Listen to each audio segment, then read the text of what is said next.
السلام عليكم، ازيكم يا شباب؟ هنبدأ بقى دلوقتي ناخد أول مادة كده معانا العربي. تمام.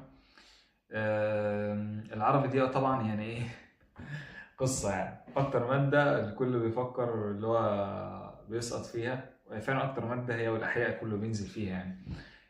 بس العربي ليه بصراحة موضوع تاني شوية. العربي غير الأحياء برضه، وغير المواد التانية. العربي مادة ما فيهاش حفظ كتير غير الأدب، أعتقد. الأدب هو الأدب والنحو. تمام. مفيش حاجة أصلا بتاخدها تاني في العربي غير كده. بس عندك بقى القراءة والنصوص والحاجات دي. بص يا سيدي، أنا وزمايلي أنا بجيب لك بقى خلاصة تمام. والناس اللي قبلي ولا لا برضه خدت بنصايحهم برضه لما كنت زيكم. عملنا هو بكل بساطة، أنت النحو ده احنا ناخد حاجة حاجة كده بسرعة. اول حاجه النحو ده ما ينفعش تدخل امتحان وانت معكش اساسيات النحو، ده مبدئيا. تمام. منهج ثالثه ثانوي كفيل لو انت مذاكره كويس جدا، كفيل ان انت تحل النحو وتقفله في امتحان ثانويه عامه عادي جدا. النحو مش خزعبلي خالص في امتحان ثانويه عامه، لو انت حل اسئله ثانويه عامه قبل كده. تمام، مش خزعبلي خالص. انا مش عارف بس بصراحه شالوا اسئله من عليكم ولا لا. بس كانوا بيقولوا تقريبا ان هم يشيلوا من عليكم بس مش عارف، ما اعتقدش بصراحه. انتوا اكيد ادرى برضه. بس عامه النحو اللي هو حتى سنتنا كنا السنه اللي فاتت، فالنحو كان زي الفل مفيش مشكله. ذاكروا بس كده واحفظوا. تمام. وافهموا بعد كده تفهموا. انت اهم حاجه احفظ القواعد النحويه. تمام، احفظها وصمها. لان حصل معايا موقف في الامتحان. ما قابليش طول السنه، طول السنه ما قابلنيش وانا بحل اسئله النحو. قابلني بقى فين بقى؟ قابلني يوم الامتحان. يوم الامتحان ليله الامتحان كمان كان الموضوع عادي يوم الامتحان بقى انا حافظ القاعده حاجه زائد حاجه بيبقى مفعول مطلق. طب انا حافظ حاجه زائد حاجه، طب المفعول المطلق ده بقى الحاجه الاولى ولا الحاجه الثانيه؟ ده موقف حصل معايا شخصيا في الامتحان المهم السؤال كان تافه. الموضوع كان غريب عليا في اللجنه، اللي انا ازاي انسى حاجه زي كده، كانت قاعده عاديه خالص. بس انا الفكره انا حافظ وخلاص. عارف، لا مش حافظ مثلا بتركيز شويه، لا انا بحفظ وخلاص، مش كنتش حافظ حاجه بتركيز. برضه ما كانتش قابلتني قبل كده كتير فبالتالي اتوترت بقى طبعا.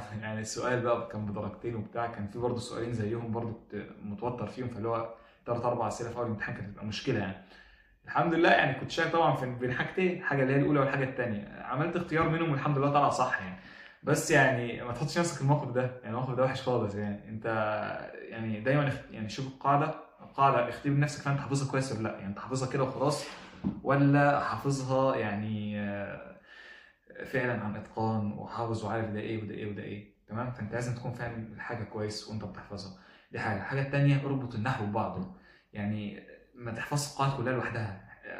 انا عمري ما انسى اللي انا كنت كده دايما لما كنت ببقى قاعد فاضي بمسك قطعه كده، قطعه قراءه عاديه، كنت بقعد اعربها كلها، اعرب القطعه كلها حرفيا وانا قاعد بتسلى كده. الحوار ده كنت بعمله في اول ثالثه. بصراحه الموضوع ده كنت بعمله في اول ثالثه مش في اخرها عشان كان في وقت. بس انت في حالتك اليومين دول وكده في المراجعه النهائيه، الجمله اللي تجيلك، انا بقول لك الجمله اللي هتجيلك تمام اعربها كلها. الجمله اللي تجيلك طبعا اسئلتكم بتبقى اختياري او اللي هو اختار من متعدد او كده. تمام. الاختيار من المتعدد ده، فانت الجمله لما بيجيبها لك كلها ويقول لك بيحط لك خط تحت كلمه ويقول لك اعربها، انت اعرب الجمله كلها. اعرب طبعا الكلمه، بس انت مع نفسك كده درب نفسك كده واحده واحده ماشي. ده بالنسبه للنحو. فالنحو مش محتاج فزلكه بصراحه خالص، انت بس حل كتير وافهم النحو كويس كده وخلاص زي الفل. بالنسبه بقى للادب يا باشا، الادب حفظ. احفظ الادب. تمام. بس الادب فيه تريكات. تمام. ودي هنتكلم عنها بقى كمان شويه، لان انا كذا حاجه كده مجمعهم في حاجه واحده دلوقتي. في تريكات في الادب هنعمل ايه فيها دلوقتي. القراءه والنصوص والتعبير.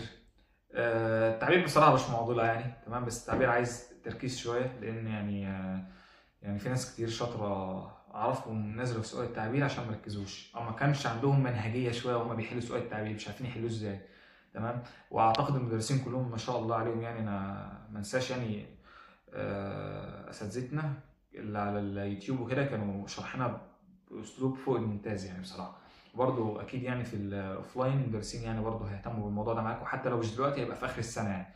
تمام. لان ممكن يعني ايه، في مدرسين بتهتم بالموضوع ده اكتر اخر السنه، في اللي هو عادي كل مثلا 3 4 حصص شهر مثلا يديكوا حاجه تعبير. في مدرسين يعني بيمشوا كده وكده يعني، فعادي يعني ما تقلقش من حوار التعبير ده، بيبقى سؤال يعني ولا اتنين مش مشكله. آه كنت اقول لك ايه، القراءه والنصوص بقى. بص يا معلم، القراءه والنصوص يعني انا بصراحه مش شايف خالص خالص ان دي قطعه متحرره يعني بتتحل كده. يعني انا مش عمري ما شفتها كده، وللاسف كنت شايفها كده في اولى وفي ثانيه، والموضوع كان صعب خالص. انا يعني انا ايه يعني، ازاي تقنعني ان انا ادخل امتحان في مثلا 50 سؤال انا مذاكر 25 وال 35 مثلا التانيين دول متحرر مش عارف؟ يعني ماليش منهج وانا بحلهم، مفيش منهج كده حاطه في دماغي او مفيش طريقه اللي انا احل يعني. الموضوع ما كنتش مقتنع بيه خالص يعني. تمام. لحد ما دخلت في ثالثه يعني وكده ودعبست شويه. تمام. كان واحد زميلنا اكبر مني بسنه قال لي ايه، قال لي في قناه اسمها وليد محسن، استاذ وليد محسن، الاستاذ وليد محسن يعني. فبصراحه يعني الراجل ده يعني عارف انت، الواحد ساعات بيسمع اسامي مدرسين، تمام، ربنا يبارك له يعني استاذنا. الواحد ساعات بيسمع اسامي قنوات كده، تمام، تبقى يعني غامضه شويه. بس الواحد يعني بيطنشها. يعني انت هتسيب مثلا الاساتذه العمالقه اللي مشهورين في الماده وتروح تسمع مثلا مدرس لسه يعني هو مش لسه طالع، ده استاذ عملاق استاذ وليد محسن، تمام، بس اللي هو ايه، مش واخد نفس الشهره شويه او نفس الصيت. فحاجه زي كده ساعات ايه، لا يعني بتقلقك شويه. بس انا يعني الموضوع ده حصل معايا في اول السنه، وزميلي اصر يعني، هو كان بيحبني جدا فقال لي يا اسامه لازم تشترك معانا، يعني جرب مش هتخسر حاجه لسه في اول السنه. وفعلا انا لما جربته الموضوع يعني مختلف تماما يعني. عارف بيقول لك يعني بيجيب لك الاربع اختيارات. انا بكلمك عن تجربه شخصيه يعني. زمايلي اللي اكبر مني بجد اكتر من واحد قالوا لي يعني كلهم بلا استثناء اجمعوا على الزهري المحسن. كل اللي جربه، انا ما شفتش واحد جربه ما عجبوش. تمام. بقول لك كده ليه، انا مش بقول لك اشترك معاه، انا بقول لك كده عشان حاجه ثانيه خالص دلوقتي، فركز معايا. هو بيركز قوي بطريقه غير طبيعيه، وهو صح، هو صح جدا. بس اكتر حاجه اشوفه بيركز عليها ومتميز بيها فعلا هو القراءه المتحرره والنصوص المتحرره وكده يعني. بيديك فعلا الطريقه اللي انت تحل بيها. يقول لك الاربع اختيارات دول في كلمه هنا ما بتنفعش تكون موجوده، المعنى، الجمله صحيحه بس مش هي الاختيار الصح، يعني الجمله صح بس مش ده الاختيار اللي انا عايزه. تمام. فبيوصلك كده لحل الطريقه اللي انت قاعد، انت عارف انت بتحل، انت مستمتع وبتحلل القطعه، يعني مش بتقرا القطعه بقى وتحط خطوط، لا انت بتحلل القطعه حرفيا وتقعد تاخد بقى ملاحظات وانت بتقرا. يعني الموضوع بيبقى، انا بالنسبه لي الموضوع ده يعني في اول السنه كان القراءه المتحرره كنت انا همها بجد، اللي انا مش عارف هعمل ايه بقى وكده. كنت لما بعوز اخد بريك كنت بحل قطع يعني. فعشان الموضوع كان بصراحه تحول عندي متعه خالص يعني. فانت ايه بقى يا باشا اللي انا عايز انصحك بيه دلوقتي؟ بص، اساتذتنا مبدئيا على اليوتيوب، أستاذ محمد صلاح وليد محسن، كل الاساتذه دول توب. بص مفيش مدرس بجد هيأثر معاك في حاجه، تمام. وكلنا جربنا الثلاثه والاربعه والخمسه، مدرسين كتير جدا، تمام. فيعني ايه، وكلهم بصراحه ممتازين زي ما بقول لك كده. انت بقى، انا عايز منك ايه؟ انا عايز منك انت لو عندك مشكله فعلا في القراءه والنصوص، واسمع مني وخدها مني بقى، يعني خدها مني كده معلومه وخش جرب فعلا. تمام. ما تفكرش مرتين، روح اسمع وليد محسن على اليوتيوب. مش بقول لك اشترك معاه، وانا يعني انا مش اعتقد، انا متاكد انه عمل كده في سنتنا واكيد عمل كده في سنتكم برضه. كان عامل لنا كورس بس كده على المنصه بتاعته، زي ما بيبقى في كورسات كده للشهر الاول والثاني والثالث لحد اخر السنه. كان عامل كورس بس للقراءه المتحرره، اكيد موجود على المنصه يعني. بس انت برضو، هو كان عامل برضو فيديوهات على اليوتيوب من سنتنا وبرضو في سنتكم يعني عامل فيديوهات. فانت خش اسمع الفيديوهات دي، يعني انا شايف ليها كفيله يعني من غير ما تشترك اصلا، هي كفيله هتفيدك يعني. بس انت ركز معايا، تمام. انا اوعدك ان انت هتفرق معاك بجد، لان انا كل زمايلي وكل اللي جربوه، وانا في ثالثه ثانوي لما الموضوع ده اتحل معايا كنت بنصح اي حد قدامي بالاستاذ ابراهيم محسن في النقطه دي بالذات. انا بكلمك في النقطه دي بالذات لان الناس كلها مهملاها، تمام؟ انا جاي لك في الحاجه المهمله في الماده، تمام؟ النحو والحاجات دي ما شاء الله المدرسين كلهم ممتازين فيه، بس انا بقول لك على القراءه والنصوص تركز مع مين؟ ركز يعني الشخص اللي انا جربته عن تجربه شخصيه والناس جربته، استاذ ابراهيم محسن. خش اسمع فيديوهات، تمام؟ واحده واحده الدنيا هتلقط معاك، تمام؟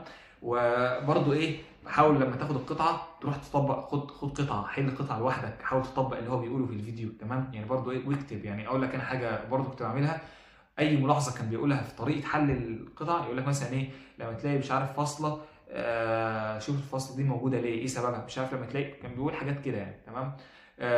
خد بالك من ادوات الربط، ادوات الربط ساعات بتفرق، مش عارف، حاجات كان كده يعني مثلا. فانت الحاجات دي كلها اكتبها في ورقه خارجيه، اكتب كده الملاحظات او طريقه حل القطعه المتحرره او القراءه المتحرره، واكتب الملاحظات اللي هو بيقولها كلها، والملاحظات دي حطها. انا كنت دايما بعمل كده، بمسك، كنت عامل هي ورقه A4، ورقه بيضاء، تمام؟ كنت كاتبها في وش كان للقراءه المتحرره، ووش كان للنصوص المتحرره. يعني حرفيا انا هي الورقه دي كنت ماشي بيها طول السنه، كنت مجمع فيها كل الملاحظات، تمام؟ كنت اول ما اجي احل القطعه، اي قطعه او اي نص شعري، احط الورقه دي جنبي، وكل ما السؤال يقف جنبي ابص على كل الملاحظات اللي هو كان قايلها، تمام؟ لو عايزين الملاحظات دي ممكن ادور لكم عنها هنا اجيبها لكم برضه. كنت بقعد ابص السؤال ده مش عارف احله ليه، طبقت كل الملاحظات ولا لا؟ لا، كان في حاجه ناقصاني، اقعد فعلا افضل ورا السؤال لحد ما اجيب السؤال يعني، تمام؟ فانتوا دي نصيحه. الادب برضو بصراحه هو من الشخصيات الظريف برضو، واساتذتنا برضو التانيين بصراحه الادب ما حدش يتوصى فيه يعني. بس الاستاذ محسن بالذات كنت ملاحظ اللي هو بيركز على التفاصيل العميقه في الادب، اللي هو كله حفظ الادب، بس في حاجات بتبقى متشابهه، وانا متاكد ان انتوا بتبقوا متلخبطين فيها، لان انا كنت متلخبط فيها لحد قبل الامتحان باربع خمس ايام عادي جدا يعني، تمام؟ في حاجات بتبقى متشابهه بين المدارس، تمام؟ مش عارف مدرسه الديوان والكلاسيكيه والحاجات كده، حاجات متشابهه بين المدارس. فهو بقى كان بيقول لك لا، هي مش متشابهه، هي تبان لك متشابهه بس هي مش متشابهه. الالفاظ ذات نفسها بتقول لك خد ده، لان ده اللفظ ده تبع المدرسه الفلانيه وده تبع كذا. فبيعمل برضه تحليل للاسئله زي كانه بالظبط بيحل قراءه متحرره. فانا بقول لك النحو، يعني بلخص عليك الموضوع اهو، تمام؟ خلينا الحاجه اللي نهينا بيها نبدا بيها يعني. القراءه المتحرره والنصوص المتحرره والادب، انصحك بشده اسمعوا من الاستاذ وليد محسن على اليوتيوب، تمام؟ دي الحاجه الثانيه، ومش لازم تسمع عن حاجاتك السنه دي بس، اسمع حاجات السنه دي، ولو خلصتها اسمع حاجات السنه اللي فاتت، هو كله محتوى واحد يعني، تمام؟ بالنسبه للنحو، النحو ما فيهوش يعني النحو ما فيهوش اي مشكله بالنسبه لي بصراحه. لو حد عنده مشكله في النحو معينه ممكن يكتبها في الكومنتات ولا حاجه، ممكن يعني ابقى حتى عارف مشكلتكم فيها يعني، تمام؟ ممكن يبقى نعمل عنها جزء تاني عادي يعني. فالنحو ما فيهوش مشكله، انت بس حل بالراحه واحده واحده زي ما قلت لك كده، وحاول تفهم السؤال، تفهم الطريقه، افهم استاذك بيحل ازاي، حلل السؤال، حلل الكلمات، تمام؟ شوف ايه اللي بيعود على ايه، يعني الحاجات دي مهمه. ما تقراش السؤال من مره واحده وتحل، ماشي؟ يعني بس انا اعتقد هو ده، دي خلاصه العربي، ماشي؟ يعني مفيش حاجه تانية اقدر اقولها لكم غير ان انتوا حلوا كتير في العربي. العربي عايز حل كتير، واكتر من حل الكتير اللي انت تبقى تحل الحاجه وانت فعلا طالع منها بقيمه. يعني انت حليت القطعه، يعني مش بكتر القطعه، خلي بالك يعني، تبقى حليت القطعه بس انت القطعه انت حرفيا يعني فصصتها وحللتها وعرفت ازاي تجيب مش عارف المغزى الشعري والحاجات دي كلها، واللي هو المغزى الضمني والحاجات اللي هي دي يعني، تمام؟ انت فعلا طلعت من قطعه مستفيد، مش انت بتحل وخلاص وغلطت المره دي مش عارف ايه يعني، اصل انت مش بتحل باي لك كده يعني، مش بتحلها بالحظ كده، تمام؟ بس يا شباب يعني ان شاء الله بقى. في حاجه ثانيه بقى كويس انا افتكرت، الاونلاين والاوفلاين. الموضوع ده يعني كويس انا افتكرته. الاوفلاين لو انت مدرسك كويس في الاوفلاين خليك معاه، تمام؟ انا انصح في العربي بالذات يعني، تمام؟ اللي انت يعني ممكن عادي جدا جدا عادي مفيش اي مشكله تاخده اونلاين، بس انا شايف في مشكله واحده بصراحه، انت لو عندك حلها خلاص توكل على الله خدها كلها اونلاين يعني، تمام؟ ده انت لو يعني ايه بتضيع وقت في الاوفلاين ودرس الاوفلاين مش عاجبك، تمام؟ ايه هي المشكله دي؟ اللي انت تبقى عايز تسال المدرس بتاعك، تمام؟ عن اسئله في النحو واسئله في الادب، دول اكتر اتنين. القراءه يعني كده كده ممكن تتغاضى عنها، مش مشكله، تمام. بس المشكله في النحو والادب. انا يعني بصراحه الموضوع ده يعني انا لحد دلوقتي مش عارف إيه حله، لان انا برضو كنت برضو بفكر اخد فيه اونلاين بس العربي، بس ما عرفتش، لان كان دايما كل حصه حرفيا بيبقى عندي اكتر من 10 اسئله في النحو والادب، تمام. اللي انا ليه، طب ليه ما خدناش دي، ليه ما خدناش دي، مش عارف ايه، طب ليه كذا، ليه مش كذا. ف... فيعني دي كانت مشكلتي مع العربي في الاونلاين، ان انا ما كنتش عارف اعتمد عليه اعتماد كلي، السبب ان انا عندي اسئله كتير جدا في النحو والادب. وانا برضو اعتقد المشكله دي تفضل مع، يعني المشكله دي ثابته، يعني اعتقد هي مع كل الناس يعني، الا بقى لو انت يعني ايه اسئلتك قليله جدا والدنيا ما شاء الله معاك كويسه، او ممكن تسالها مثلا لو على منصه مثلا، على منتدى بتاع اي مدرس او كده، بيبقوا عاملين ساعات منتدى، وساعات برضو بيبقوا عاملين جروب على التليجرام، او بيبقى مثلا في ارقام تواصل مع تيم المدرس او كده، مفيش مشكله يعني. بس احنا زي ما اتفقنا الاعتماد بتاعك على الاوفلاين، تمام. يعني برضو راعي، يعني راعي اهلك. انت لو بتعتمد على الاوفلاين ومكفيك، مش لازم تروح تشترك في 100 حاجه، تمام. انت اصلا كده انت كده بتشتت نفسك، ومش هتجني ثمار اي حاجه. تركز، خلي تركيزك على حاجه واحده، تلاقي الدنيا زي الفل، تمام. وزي ما قلت لك انا بالنسبه لي العربي بجد انا شايف كل المدرسين تحفه. وعايز اقول لك انا جربت يعني اللي انا جربتهم في يعني وقتي، جربت استاذ محمد صلاح، تمام.